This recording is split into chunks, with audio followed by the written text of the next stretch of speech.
좋아요, 구독. 네, 오늘 시장을 주도하는 업종과 이슈에 대해서 심층 분석해보는 마켓 로드맵 시간으로 넘어가 보도록 하겠습니다. 오늘은 LG화학이 미국의 최대 규모의 양극재 공장을 건설한다라는 이슈 속에서 투자 전략 마련해볼 참인데요. 교보증권 스마트 영업부 사윤강 차장님 나와 계십니다. 어서 오세요. 네, 안녕하세요.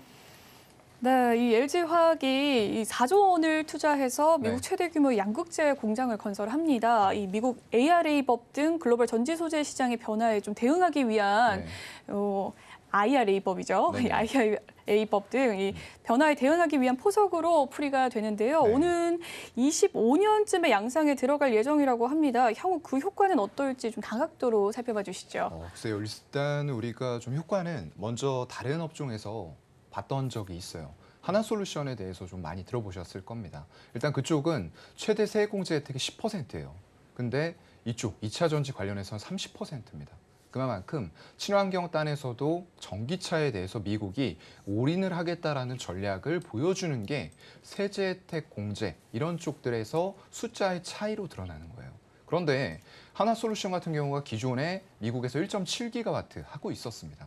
근데 여기에서 세액공제 혜택 준다고 하니까 1.4기가와트 더 지었죠. 그런데 그것까지 합쳐서 3.1기가와트에 대해서 내년에 받는 세액공제 혜택만 2,500억 이상 될 걸로 보고 있어요. 굉장히 큰 규모죠.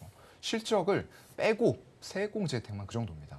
그래서 지금 LG화학 쪽 사실상 물적 분할해서 LG에너지 솔루션 떼낼 때 굉장히 말이 많았어요. 이거 떼내고 나면 도대체 LG화학 니네는 남아있는 거 뭔데? 라고 시장에서 물어봤죠. 근데 남아있는 게 당연히 있죠. 왜냐하면 2차 전지, 배터리 이런 것들을 어떻게 만듭니까? 화학 소재 이런 것들을 합성해서 화학 반응을 일으켜서 결국에는 배터리가 모터를 돌리도록 하는 거예요.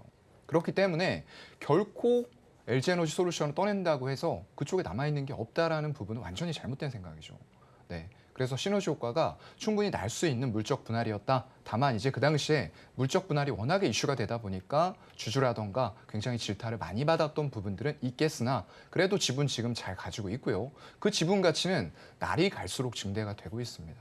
외국인들 우리나라 배터리 3사 특히나 SK이노베이션보다는 지금 삼성 SDI와 LG에너지 솔루션에 집중하는 모습도 보여주고 있어요. 지분이 계속 늘어나면서 주가도 최고점 부근을 넘어서려는 이런 움직임들이 나오고 있는 거거든요. 그래서 결국은 이런 세액공제 혜택과 지금 글로벌 고객사들도 IRA 쪽에서 보조금을 받기 위해서는 광물, 소재 이런 쪽들을 미국이라던가 미국과 FTA가 체결된 나라 쪽에서 조달을 하는 이런 흐름들이 반드시 나와야 돼요. 그런 관점에서 굉장히 큰 효과를 노릴 수 있는 두 가지를 다 잡을 수 있는 포석이 아니었나라고 생각이 되는 그런 발표였습니다. 네, 그렇군요. LG화학이 물적 분할을 하긴 했지만 앞으로의 전망이 좀 기대해 볼 만하다라는 이야기를 해주셨습니다. LG화학은 좀 테네시 양극재 공장을 통해서 세제 혜택, 앞서 말씀해 주신 혜택을 비롯해서 뭐 글로벌 고객사와 광물과 원자재 공급망 협력을 좀 기대하고 있는 바가 있다고 하는데 LG 엔솔이라는 자회사를 보유한지라 이 내재화율 정책에 담보된 출하량 또 기대해봐도 되지 않겠습니까? 그 규모는 좀 어느 정도 될까요? 맞아요. 일단은 아까 25년도 일단 양산이 시작이 될 텐데요. 최종적으로는 27년까지 12만 톤 규모의 양극재를 출하하려고 지금 계획을 잡고 있어요. 근데 그게 지금 전기차 요즘에 이제 보면은 굉장히 거리를 짧게 주행하는 차량이 있고요. 500km 이상을 가면 롱레인지 모델이라고 합니다. 그런 차량들이 당연히 아직까지는 인기가 많죠. 왜냐하면 전기차 충전 자주 하고 싶은 사람이 누가 있겠습니까? 그렇다 보니까 이런 롱레인지 모델들이 많이 팔리는 거고요. 그런 500km 이상을 한번 충전을 함으로써 달릴 수 있는 그런 차량에 무려 1,200만 대, 지금 120만 대죠. 120만 대 규모로 들어갈 수 있는 양이에요. 12만 톤이라고 하면요. 그래서 대당 롱레인지 모델 기준으로 이런 한 100kg 정도의 양극재가 들어간다라고 현재 수준에서는 생각을 하시면 될 것 같고요. 이건 지금 하이니켈단에서 우리나라가 두각을 더 보이고 있는 이런 상황이기 때문에 기술의 발전에 따라서 점점 더 한 번 충전으로 갈 수 있는 주행거리는 늘어날 거다. 이것도 여러분들이 같이 기억을 하셔야 될 것 같아요. 그래서 일단 아까 LG에너지 솔루션 말씀하셨는데 꼭 이런 자회사를 가지고 있지 않더라도 이 양극재 만드는 거 안 팔릴까요? 제가 볼 때는 파는 대로 족족 나갈 겁니다. 그만큼 수요가 이미 공급을 넘어서고 있는 흐름들이 만들어졌는데 지금은 인플레이션이라던가 어떤 경제가 조금 어렵다라는 부분 때문에 침체 이런 얘기가 나오다 보니까 살짝 소비가 둔화가 될 수는 있어요. 하지만 이런 비싼 가격의 자동차 딴에서는 수요를 가지고 있는 사람들에 대해서는 가격적인 부분들이 크게 영향을 미치지 않는다라는 부분들이 될 거예요. 왜냐하면 내연기관차라던가 이런 것들은 수요가 감소했습니다. 하지만 이런 전기차나 이런 부분들은 아직까지 인프라가 100% 확보가 된 게 아님에도 불구하고 사려는 수요들이 꾸준히 대기를 하고 있고요. 그만큼 판매량도 전월 대비, 전년 동기 대비 계속적으로 증가하는 추세에 있다 이거죠. 네, LG 엔솔을 보유했던 LG화학입니다. 이 회사의 시너지에 대해서 알아봤는데요. 일단 2027년 기준으로 전기차가 120만 대 규모로 좀 확장할 수 있다. 생산하는 대로 팔 수 있다라는 이야기를 해주셨는데 역시나 좀 수요보다 공급이 적고 수요가 더 많은 것이 기대되는 규모일 것 같습니다. 한편 LG 에너지 솔루션을 제외한 LG화학 사업 자체만을 좀 따져본다면 이 전통 사업인 석유화학 부분의 매출과 영업이익은 좀 네. 지속적으로 감소하는 추세라고 하는데요. 맞아요.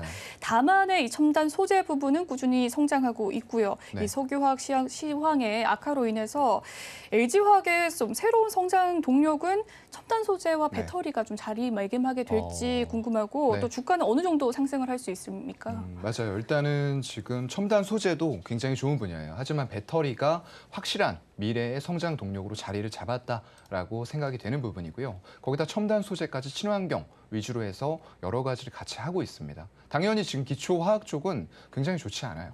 경기 침체 우려 때문에 그리고 코로나라던가 러우 전쟁 이런 여파 때문에 아직까지 수요가 살아나지 못하고 있고요. 얼마 전에 반짝 이런 종목들이 조금 움직임이 있었어요. 기초화학 쪽에서 에틸렌을 기반으로 한 금호석유라던가 롯데케미칼 이런 쪽들의 대한유화 움직임들이 있었죠. 하지만 롯데케미칼이 조금 약간 초를 치는 그런 유상증자가 나왔죠. 네. 자금을 굉장히 많은 곳들에서 수혈해서 롯데건설에다가 넘기겠다.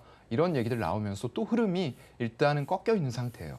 물론 다시 갈 수도 있다라고 보지만 그만큼 기초 소재 쪽은 지금 중국의 수요 둔화라던가 여러 가지 말씀드렸던 요인 때문에 쉽지가 않다라는 거죠. 그래서 우리가 봐야 될 부분들은 결국에는 하이니켈 양극재예요. 지금 중국 쪽이 가장 큰 곳 아니냐라고 반문하시는 분들도 있어요. 근데 그쪽은 리튬 인산철이라는 진입, 엔트리 모델에 들어갈 수 있는 저가형 배터리가 주를 이루고 있어요. 물론 안정성이 뛰어나기 때문에 여러 가지 모델들, 시장이 개화가 되고 커지기 시작을 하면서 이 중대형 단 그리고 SUV 모델을 찾는 수요도 있을 테지만 아직까지는 내연기관차 대비해서 비싸니까 그리고 인프라도 아직 안 갖춰졌잖아 라고 생각을 하면서 조금 짧은 주행거리, 저가형 모델의 엔트리 차량을 찾는 수요도 분명히 있을 거란 말이죠. 근데 그거 어려운 기술 아닙니다. LG에너지솔루션과 삼성 SDI 마음만 먹으면 언제든지 설비 갖춰서 생산을 할 수 있단 말이죠. 근데 하이니켈은 그렇지가 않아요. 중국과는 이미 기술 격차가 충분히 벌어져 있다라고 생각이 되고요. 그래서 지금 CATL이라던가 BYD 향후 미래의 전기차 트렌드를 보고 분명히 이런 하이니켈 양극재 준비를 하고 있습니다. 하지만 따라잡기까지는 시간이 많이 걸릴 거라고 저는 좀 생각을 하고 있는 거고요. 그런 관점에서 일단 친환경 첨단 소재도 굉장히 좀 중요한 부분이 될 것 같아요. 재활용이라던가 바이오, 신재생 에너지단 이런 쪽에서도 점점 많은 소재들이 필요가 한 그런 상황이에요. 그래서 이런 쪽들도 지금 사업 부문에서 굉장히 매출의 핵심적인 역할을 해줄 수 있는 그런 역할이 될 것 같고요. 항암하고 당뇨 용역 이거는 조금 생소하신 분들도 있을 겁니다. 그런데 LG화학 쪽에 이런 의약, 제약 부분도 있다라는 것 정도만 인식을 하시면 될 것 같고요. 워낙에 다른 쪽의 매출 비중이 크다 보니까 이쪽은 아직까지 미미해요. 그런데 시장이 좋아질 땐 뭐죠? 이런 의약, 바이오, 제약, 신약 이런 쪽들은 밸류를 높여줄 수 있는 요인들이 되는 거거든요. 그래서 같이 챙겨보시면 좋을 것 같고요. 일단 주가상에서는 글쎄요. 제가 생각했을 때는 지금 아직까지 100만 원 목표가 나온 곳들은 없는 것 같은데 지금 배터리 성장만 본다고 하더라도 내년에는 황제주 100만 원 진입 충분히 가능하다라고 봅니다. 네, LG화학의 향후 성장 동력에 대해서 좀 알아봤습니다. 먼저 양극재, 이 하이디켈 중심으로 성장이 좀 지속될 것이다라는 이야기를 해주셨고요. 또 친환경 첨단 소재 중에서 재활용 바이오, 또 신재생 에너지 부분에서 좀 할인율을 제거할 수 있는 요소가 있다라는 이야기와 더불어서 향후 좀 성장 동력으로 항암과 당뇨 영역 쪽에서 집중적으로 신약을 개발할 것이다라는 이야기를 해주셨네요. 내년에는 황제주로 또 진입 가능성 또한 엿볼 수 있는 종목이었다라는 이야기를 해주셨습니다. 최근 배터리 금속의 이 공급이 좀 수요를 뒤따라가면서 가격 정점에 근접했다라는 관측이 나오고 있습니다. 특히나 골드만삭스는요, 세계 최대 전기차 시장인 중국의 수요 둔화로 인해서 배터리 금속 가격에 하방 압력을 가할 것으로 전망을 하기도 했는데요. 향후 배터리 시장에 어떤 판도의 변화를 좀 예상해 볼 수 있을지 궁금하고 투자자들은 어떤 대응 전략을 마련해야 될까요? 글쎄요, 제가 개인적으로 생각했을 때는 아까도 말씀드렸던 여러 가지 요인들이 수요를 살짝 위축시키는 부분은 있어요. 근데 이게 계속 지속이 될까라고 생각해보면 아닌 거죠. 결국은 인플레이션, 미국의 금리 인상도 시간이 지나면 다 해결되리랍니다. 그래서 결국에는 지금 큰 흐름으로 바뀌어 있죠, 이미. 테슬라가 독보적으로 전기차를 빠르게 시작해서 우월적인 지위를 누려왔어요. 근데 요즘에 테슬라 주가하고 실적 어떻죠? 꺾이고 있습니다. 당연한 거예요. 왜냐하면 이미 생산 시설을 내연기관 차단에서 엄청나게 갖추고 있었던 공룡들이죠. GM, 포드, 폭스바겐 이런 쪽들과 초반에 앞서 나갈 때는 조금 따돌릴 수 있다고 생각을 했겠죠. 하지만 이런 전기차의 흐름들을 다 캐치를 했어요, 이미. 그리고 우리 현대차 같은 경우에도 제네시스에 수소 쪽으로 적용하겠다라는 부분들 포기를 하고 빠르게 전기차로 전환하면서 북미에서 2위까지 점유율 끌어올렸죠. 그런데 마찬가지입니다. 테슬라도 마찬가지고요. 현대, 기아도 마찬가지고 점유율은 떨어질 거예요. 제가 봤을 때는 그래요. 왜냐하면 이런 부분들이 예전에는 전기차 모델에서 선택할 수 있는 선택지들 많지 않았습니다. 그런데 지금은 선택지들이 많아졌어요. 그리고 그 당시에 우리가 점유율 2위까지 올라갈 때는 GM 쪽에서 생산 차질까지 있었어요. 그렇다 보니까 소비자 선택지는 현대 기아차 쪽의 전기차 아니면은 이쪽에 테슬라 차량 이렇게 돼버렸던 거죠. 그런데 시장은 계속 커져요. 물론 절대적인 판매 대수가 줄어든다고 말씀드리는 건 아닙니다. 그런데 지금 테슬라가 60% 넘게 북미에서 독점하고 있는 부분들, 그리고 우리가 현대 기아가 9%로 2위까지 갔던 점유율 자체는 하락할 수밖에 없다는 거죠. 왜냐하면 현대 기아의 브랜드 인지도가 예전에 비해서는 많이 올라왔다라고 생각이 되지만 아직도 폭스바겐, 혼다, 스텔란티스 이런 쪽과 비교했을 때 소비자들이 딱 듣고 어디를 선택을 할지 이런 것들 생각해 보면은 일단은 2위 점유율은 조금 위태위태하다라고 생각이 되는 부분입니다. 네, 한편 그래도 외국인 투자자들은 올 4월 이후에 전기차와 배터리 관련주들 꾸준히 매수하는 모습을 보여주고 있는데요. 이제 여기에서 또 환율 효과까지 더해서 국내 배터리 3대장의 주가에 훈풍을 일으키기도 했습니다. 배터리 3사 내에서 공략해 볼 종목이 있다면 어떤 종목이 있을까요? 글쎄요. 저는 일단은 물론 LG에너지솔루션이 캐파나 위상으로 봤을 때는 글로벌 1위예요. 글로벌 1위라는 말씀은 이제 배터리 전체 점유율을 말씀을 드리는 게 아니고요. 물론 그런 관점에서는 CATL 이런 쪽이 1위예요. 하지만 그런 것들을 제쳐놓고 지금 이제 트렌드가 되는 전기차의 침투율이라던가 보급률이 10%를 올해가 아마 기점으로 해서 넘어갈 겁니다. 그런 관점이 됐을 때 어떤 업체들에 관심이 있겠느냐라고 보면은 당연히 이런 하이니켈을 하고 있는 우리나라의 배터리 3사, NCMA 이런 쪽들이 각광을 받을 수밖에 없는 거죠. 그래서 그런 관점으로 본다라고 했을 때는 삼성 SDI 최근에 공격적인 수주 행보들을 예전과는 약간 다른 모습으로 보여주고 있어요. 그런 관점에서 저는 삼성 SDI도 한번 봐볼 만하다라고 생각을 하고요. 최근에 이제 BMW라는 고객사를 가지고 배터리 수요가 조금 위축될 것이다라고 생각했던 시기에도 실적 커버를 잘 해줬어요.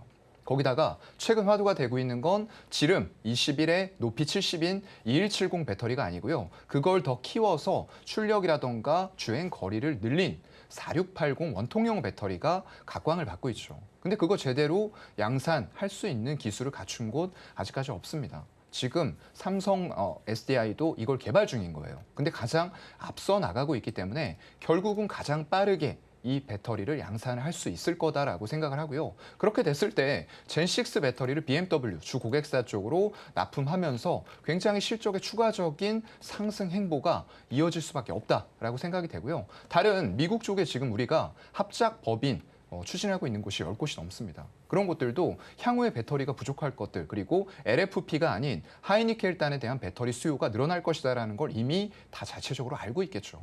그렇기 때문에 이미 합작사를 요청을 해서 제발 우리한테 배터리 좀 줄래라고 얘기를 하고 있는 겁니다.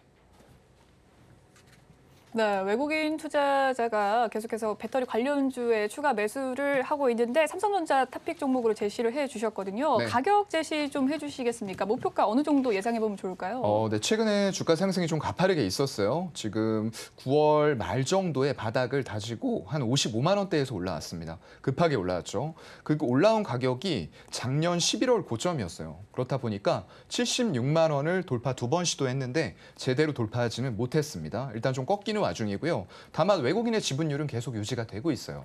기관들의 연말 수익 실현 게임들, 이런 수익률 게임들이 조금 펼쳐지고 있다라고 생각이 돼서 너무 기회를 줄지 안 줄지는 모르겠습니다. 하지만 너무 급하게 매수하지 마시고요. 매수는 한 61만 원 부근, 한 121선 살짝 위쪽입니다.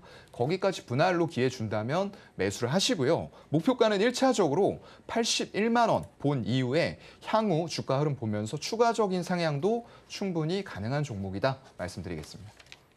좋아요, 구독!